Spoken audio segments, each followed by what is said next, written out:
हिंदी व्याकरण में क्या पढ़ेंगे? संधि। संधि किसे कहते हैं? दो वर्णों के मेल से जो विकार उत्पन्न होता है उसे क्या कहेंगे? संधि। संधि के कितना प्रकार होता है? 3 प्रकार। स्वर संधि, व्यंजन संधि और विसर्ग संधि। और स्वर संधि में क्या होगा कि आगे और पीछे क्या होगा? स्वर स्वर लगा ले। जैसे विद्यालय, विद्या जोड़ आलय, यानी कि क्या है? विद्या, द में क्या है? आ है, तो क्या हो जाएगा? स्वर हो जाएगा, यानी विद्या जोड़ आलय क्या हो जाएगा? स्वर संधि। रामायण में क्या हो जाएगा? राम जोड़ आयन, यानी मौक में क्या आ रहा है? अ आ रहा है, और इसमें आ में अ आ रहा है, तो क्या हो जाएगा? स्वर संधि। अगला है व्यंजन संधि।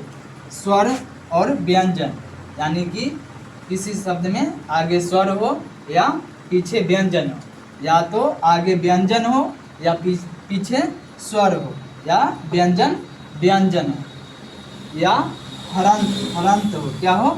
हलंत हो। जैसे में देख लो, उच्चारण, उत जोड़ चारण, सिंपल सा याद करने का ट्रिक है। जिसके अंत में हलंत देख लेंगे वो क्या हो जाएगा? व्यंजन संधि।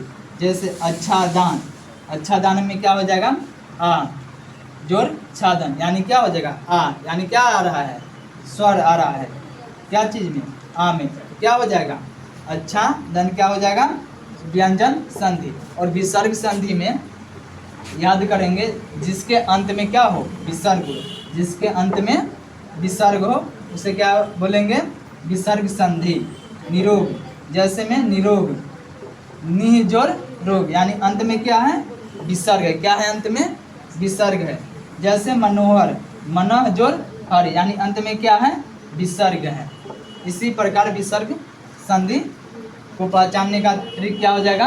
अंत में विसर्ग हो, स्वर संधि में अंत में क्या हो? स्वर हो या व्यंजन हो, यानी शुरू में स्वर हो या अंत में व्यंजन हो, यानी कि व्यंजन शुरू में हो या अंत में स्वर हो, या अंत में क्या क्या हो? व्यंजन व्यंजन हो, या तो हलंत हो। उसे क्या पहचानेंगे? व्यंजन संधि। और स्वर संधि में क्या पहचानेंगे?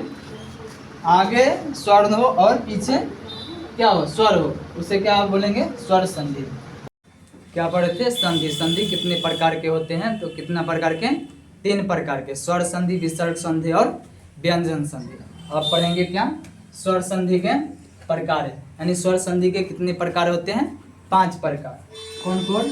दीर्घ संधि, गुण, वृद्धि, यन और अयादि, यानी कि दीर्घ स्वर संधि, गुण स्वर संधि, वृद्धि स्वर संधि और यन स्वर संधि और अयादि स्वर संधि।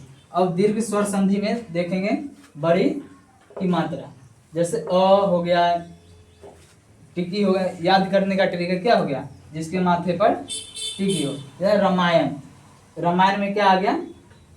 इसका मात्रा आ गया ना, अ का मात्रा। जैसे महाभारत में क्या आ गया? अ का मात्रा। विद्यालय में अ का मात्रा। भानुदय में नून के क्या आ गया? बड़ी की मात्रा। गरीबी में क्या आ गया? इसकी टिकी की मात्रा। ऐसा ही गुण संधि पहचानने का तरीका क्या होगा? एक का मात्रा, जिसके माथे पर क्या हो?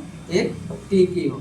जैसे ही र हो गया, वही रमेश, यानी एक टिकी है तो क्या होगा? एक की मात्रा, यानी गुण संधि। दिनेश क्या आ गया? दिनेश में क्या आ गया? एक की मात्रा, तो क्या हो जाएगा? गुण संधि। महर्षि, र आ गया, अंत में क्या आ गया? र आ गया, तो क्या हो जाएगा? गुण संधि। देवर्षि में क्या आ गया? र की मात्रा आ गया तो गुण और संधि। वृद्धि में क्या देखेंगे? 2 की मात्रा, जिसके माथे पर क्या हो? 2 टिकी हो, यानी पहचानने का ट्रिक, जिसकी माथा पर क्या हो? 2 टिकी हो। जैसे एकाएक, एकाएक में क्या होगा? क के ऊपर क्या है? 2 क्या है? टिकी। जैसे सदैव में 2 क्या है? टिकी है। महर्षि में क्या हो गया? 2 टिकी हो गया। इसी प्रकार यन संधि में आधा यह देखेंगे और आधा वह देखेंगे। आधा यह होगा तो क्या हो जाएगा? यन संधि। आधा वह हो जाएगा तो यन संधि। जैसे व्याकरण, व्याकरण में क्या है? आधा वह है तो क्या हो जाएगा? यन स्वर संधि। आधा क्या है? यानी कि क्या है? आधा सह क्या हो जाएगा? यन संधि। प्रत्येक, आधा क्या है? तो है तो क्या हो जाएगा यन संधि, स में क्या हो गया आधा, स हो गया तो क्या होगा यन संधि। और अयादि स्वर संधि में देखेंगे कि पूरा क्या हो य हो और पूरा व हो, यानी कि पूरा य हो और पूरा व हो। जैसे नायक, नायक में क्या हो गया पूरा य आ गया, दायक में क्या हो गया पूरा य आ गया, तो उससे क्या कहें अयादि स्वर संधि कहेंगे। खलनायक, खलनायक में क्या पूरा वो आ गया तो क्या बोलेंगे ये क्या है अयादि संधि। पावक, पावक में क्या हो जाएगा पूरा व हो जाएगा तो क्या बोलेंगे अयादि स्वर संधि।